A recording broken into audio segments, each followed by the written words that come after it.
Hello students, मैं उदय सिंह एक बार फिर से आपके साथ हाजिर हूँ अपना टॉपिक लेकर। और मैं आपको पढ़ा रहा था कार्ल मार्क्स। मैं कार्ल मार्क्स के बारे में आपको उसके इतिहास की भौतिकवादी व्याख्या पढ़ा चुका था, उसके वर्ग संघर्ष का सिद्धांत पढ़ा चुका था और उसके साथ ही मैं आपको अतिरिक्त मूल्य के सिद्धांत को पढ़ा चुका था।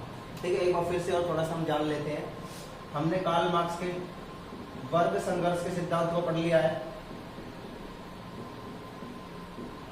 जिसमें वह बात करता है कि इतिहास में सदैव दो वर्ग रहे हैं और उन दोनों वर्गों के बीच हमेशा संघर्ष चलता रहा है, और वह संघर्ष उत्पादन के साधनों के ऊपर स्वामित्व को लेकर रहा है।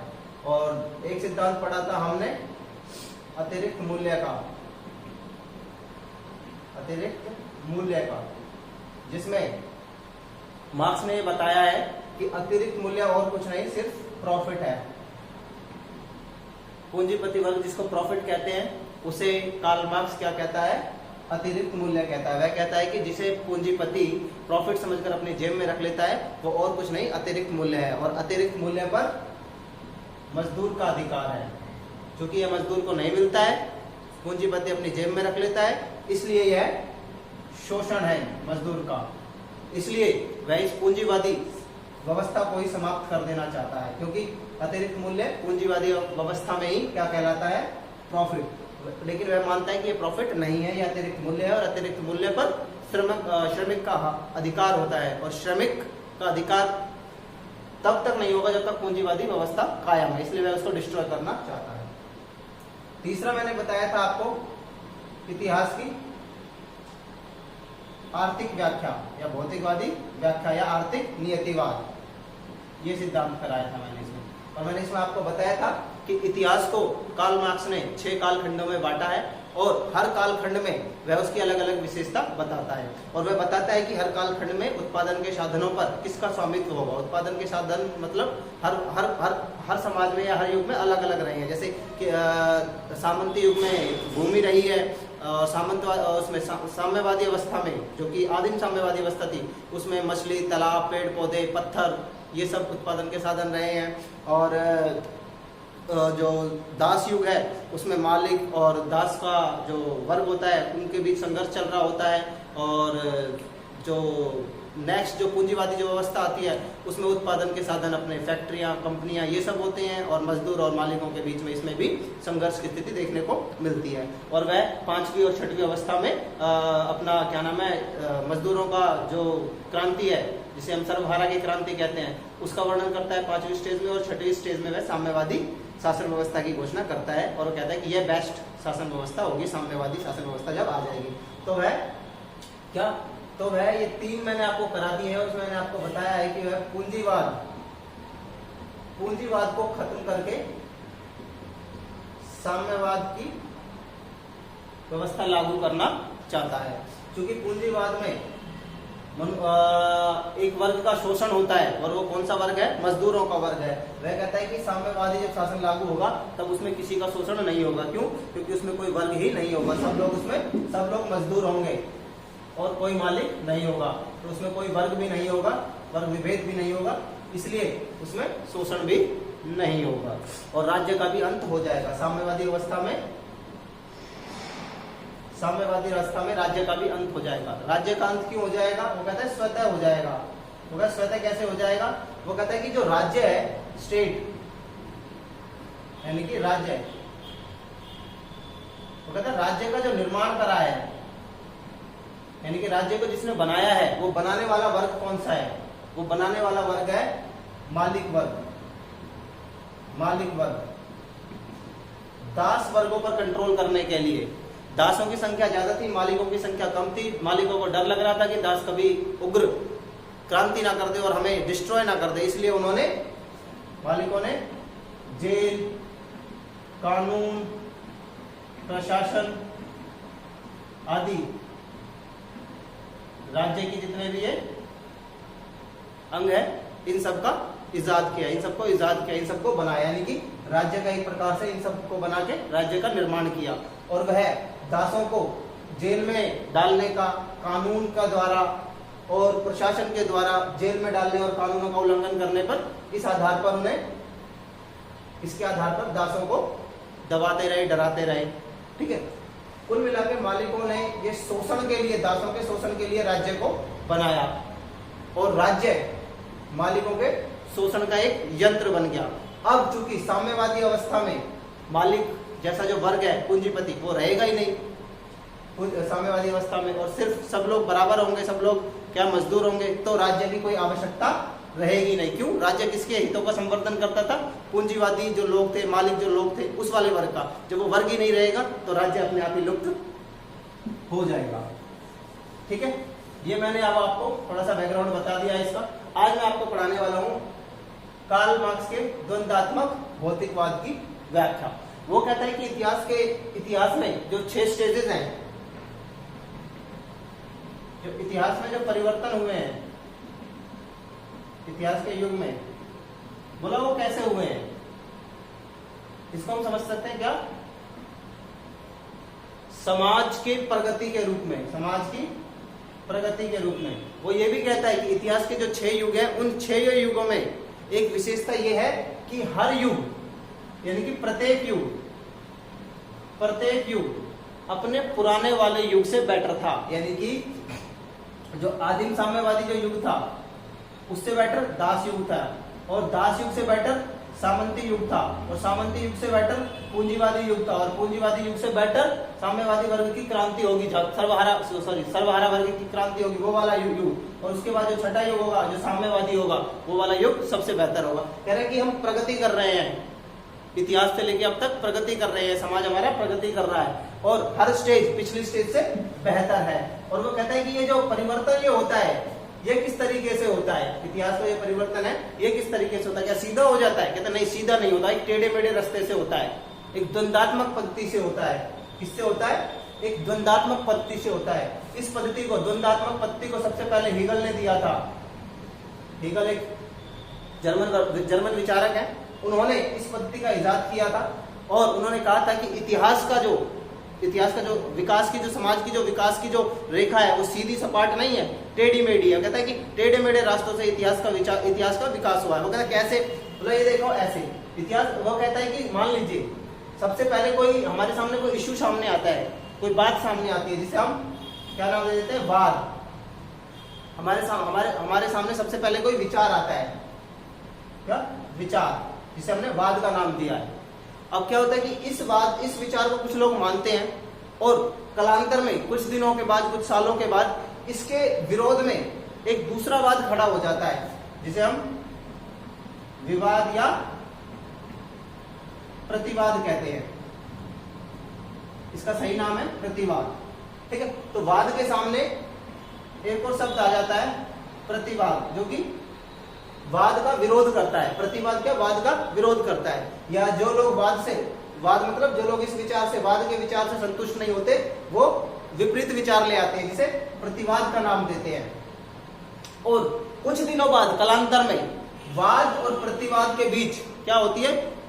वो इसके बीच में अंतर्द्वंद होता है, एक दूसरे के प्रति अंतर्द्वंद होता है, और इस अंतर्द्वंद से, वाद और प्रतिवाद के द्वंद से एक बेटर कंडीशन निकलकर सामने आती है, एक नया वाद सामने निकलकर आता है, जिसका नाम होता है संवाद। सबसे पहले किसी के दिमाग में कोई वाद आता है, और फिर उस वाद के विपरीत एक दूसरा वाद आता है, जिसे प्रतिवाद कहते हैं, और कुछ दिनों बाद इन दोनों के मिलने से एक बेटर कंडीशन, एक बेटर वाद, एक बेहतर विचार निकलकर सामने आता है, जिसे संवाद कहते हैं। तो सबसे पहले एक विचार आता है, फिर उस विचार के विरोध में कोई दूसरा विचार आता है सामने, और उन दोनों विचारों के मिलने से एक निष्कर्ष निकलकर सामने आता है, जो एक नया वाद होता है, जिसे हम संवाद कहते हैं। तो ठीक है, ये है संवाद तक पहुंचने का तरीका। अब इसमें डायलेक्टिकल मेथड क्या आता है? इसमें डायलेक्टिकल मेथड ये आता है कि जो ये संवाद होता है, ये भी अपने आप में एक विचार ही तो है, और द्वंद्वात्मक सिद्धांत ये है कि ये जो संवाद है, कुछ दिनों तक तो संवाद रहता है, लेकिन कुछ दिनों बाद ये क्या बन जाता है? ये वाद बन जाता है, एक विचार बन जाता है, और इस संवाद वाले विचार के सामने ही कुछ विपरीत विचार आते हैं, जिसे हम प्रतिवाद कहेंगे। क्या कहेंगे?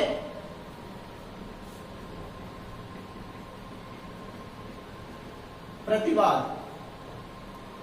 संवाद कुछ दिनों के बाद वाद में कब तब्दील हो जाता है, ये सिर्फ एक विचार रह जाता है, और इस विचार का भी कुछ लोग विरोध करते हैं, और इस विचार का यानी कि ये संवाद अब वाद बन चुका है, और इस वाद का विरोध करने पर जो विचार सामने आया है वह प्रतिवाद बन जाएगा। अब कुछ दिनों बाद क्या होगा, कुछ सालों बाद इन दोनों के बीच से एक बेहतर वाद का जन्म होगा, जिसे क्या कहेंगे, संवाद। और ये संवाद फिर से कुछ दिनों बाद या कुछ वर्षों बाद एक विचार का रूप धारण कर लेगा, क्योंकि ये अपने आप में क्या बन जाएगा, एक वाद बन जाएगा, और इसके सम्मुख फिर से एक प्रतिवाद आ जाएगा, और इस प्रतिवाद और वाद, ये संवाद अब क्या बन चुका है, वाद बन चुका है, और इसके सामने एक प्रतिवाद आ गया है, और इस वाद और प्रतिवाद से फिर एक बेहतर कंडीशन या एक बेहतर वाद का निर्माण होगा, जिसे हम क्या कहेंगे, संवाद। और ये संवाद फिर से क्या बन जाएगा, कुछ दिनों बाद वाद बन जाएगा, और इसके सामने फिर से एक प्रतिवाद आएगा, और वाद और विवाद के सम्मिश्रण से फिर एक संवाद बनेगा, और फिर से वो वाद बन जाएगा। तो कुल मिला के क्या है, ये प्रक्रिया निरंतर चलती रहेगी, ये प्रक्रिया निरंतर चलती रहेगी। इसी निरंतर चलने वाली प्रक्रिया को कहते हैं द्वंद्वात्मक पद्धति, जिसका विकास किया है हीगल ने। इसी पद्धति को किसने लिया है, कार्ल मार्क्स ने लिया है, अपने उसके जो आर्थिक जो इतिहास है उसको समझने के लिए। वो कहता है कि आज के समाज में परिवर्तन किस प्रकार होते हैं, कहते हैं द्वंद्वात्मक पद्धति से ही होता है भारत की ये इतिहास में जो परिवर्तन हुआ है। वो कहता है कि जो आज की जो टाइम है, पूंजीवाद, ये अपने आप में एक विचार है। देखो, पूंजीवाद एक विचार है जिसमें ये समझा जाता है कि संपत्तियों पर निजी स्वामित्व होना चाहिए। ये पूंजीवाद है। पूंजीवाद क्या है, अपने आप में एक वाद है। कुछ समय बाद इसके सम्मुख एक दूसरा वाद होता है कि नहीं, सभी जमीनों को लूटकर, खसोटकर, छीनकर गरीबों में दे देना चाहिए, किसानों को दे देना चाहिए।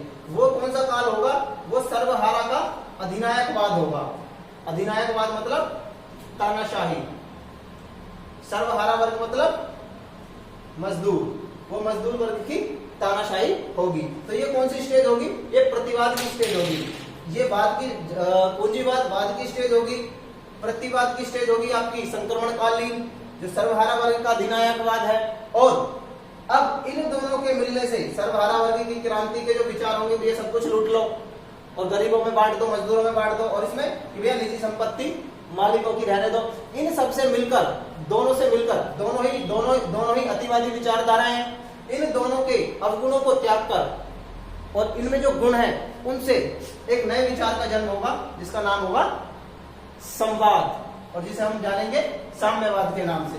तो यहाँ पूंजीवाद वाद कहलाएगा, सर्वहारा वर्ग की क्रांति या सर्वहारा वर्ग का अधिनायकवाद प्रतिवाद कहलाएगा, और जो इनके मिलने से जो रिजल्ट सामने आएगा वो होगा साम्यवाद, जिसे हम क्या कहेंगे, संवाद। लेकिन कार्ल मार्क्स की यह प्रक्रिया यहीं रुक जाती है, साम्यवाद पे। साम्यवाद से आगे कार्ल मार्क्स नहीं जाता है, जबकि द्वंद्वात्मक सिद्धांत कहीं नहीं रुकता है, वह हमेशा संवाद को वाद मानकर चलता है। जो मार्क्सवादी विचारक हैं, इसको वाद प्रतिवाद के उदाहरण को, वाद प्रतिवाद को गेहूं के पौधे से समझाने की कोशिश करते हैं।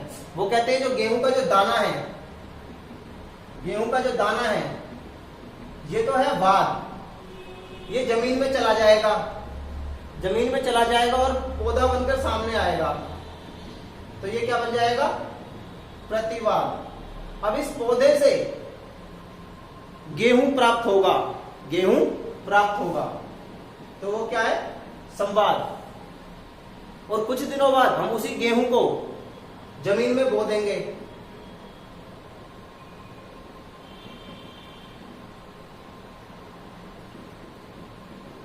कुछ दिनों बाद हम उस गेहूं को जमीन में बो देंगे, तो वो गेहूं का दाना बन जाएगा और वो वाद की स्थिति में आ जाएगा, और फिर उसी गेहूं के दाने से पौधा निकलेगा, वो प्रतिवाद बन जाएगा, और उस पौधे से ही फिर हमें गेहूं प्राप्त होगा, वो संवाद बन जाएगा। और कुछ दिनों बाद वही गेहूं जमीन में दोबारा बोया जाएगा, तो फिर वो वाद बन जाएगा, और फिर उसका पौधा बनेगा उसी गेहूं का, फिर वो संवाद को प्रतिवाद बन जाएगा।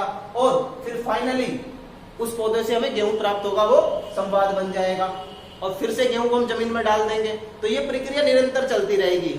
गेहूं से पौधा, पौधे से बाली, और बाली के बाद जो गेहूं बनता है, वो ये प्रक्रिया निरंतर चलती रहेगी, कभी समाप्त नहीं होगी। इसी को वह डायलैक्टिकल मेथड कहता है, द्वंद्वात्मक सिद्धांत कहता है। अब इसके अर्थों को जान लेते हैं। द्वंद्व का क्या मतलब है? द्वंद्व का मतलब है दो विरोधी विचारों का संघर्ष। द्वंद्व का मतलब होता है दो विरोधी विचारों में संघर्ष। द्वंद्व आपने सुना भी होगा, कई बार आपने महाभारत वगैरह अगर पढ़ी होगी तो उसमें भी तुमने देखा होगा, द्वंद्व युद्ध के बारे में सुना होगा, जिसमें दो योद्धा, सिर्फ दो योद्धा आपस में द्वंद्व करते हैं, यानी कि मल्लई करते हैं, कुश्ती करते हैं, उसे कहते हैं द्वंद्वात्मक, उसे कहते हैं द्वंद्व का सिद्धांत, जिसमें दो विरोधी विचारों में संघर्ष हो। वाद का मतलब है विचारधारा या विचार। भौतिक का मतलब है अचेतन वस्तु, एक ऐसी वस्तु जिसमें चेतना नहीं होती, भौतिक, जैसे कि संपत्ति, भूमि। द्वंद्वात्मक हीगल से ली गई है। वाद, प्रतिवाद और संवाद इसका कॉन्सेप्ट है, जो कि निरंतर चलता रहता है। वाद के सामने प्रतिवाद आता है, और वाद और प्रतिवाद के मिलने से संवाद बनता है। संवाद कुछ दिनों बाद वाद की श्रेणी में आ जाता है। क्यों? क्योंकि इसके सामने भी एक नया प्रतिवाद आ जाता है, और वाद और प्रतिवाद के बाद क्या बनता है? संवाद बनता है, और ये संवाद फिर से एक वाद की श्रेणी में आ जाता है। ये प्रक्रिया निरंतर चलती रहेगी, इसी का नाम द्वंद्वात्मक है। भौतिकवाद का विचार इसने फायरबाख से लिया है। देखिए यहाँ दो शब्द हैं, द्वंद्वात्मक और भौतिकवाद। द्वंद्वात्मक जो सिद्धांत है वो तो इसने हीगल से ले लिया है, द्वंद्वात्मक जो सिद्धांत है वो तो हीगल से ले लिया है, लेकिन हीगल के सिद्धांत को ज्यों का त्यों नहीं ले लिया है। हीगल के सिद्धांत के बारे में ये कहता है कि हीगल के सिद्धांत को मैंने सर के बल खड़ा पाया, उसको उठाकर मैंने पैरों के बल खड़ा कर दिया, यानी कि सीधा कर दिया। भौतिकवाद का विचार इसने फायरबाख से लिया है, और ये मैं आपको कराई चुका हूं कि समाज में परिवर्तन कैसे होते हैं, द्वंद्वात्मक पद्धति से होते हैं। ठीक है, तो ये था आपका द्वंद्वात्मक भौतिकवाद कार्ल मार्क्स का। आज के लिए इतना ही काफी है। Thank you.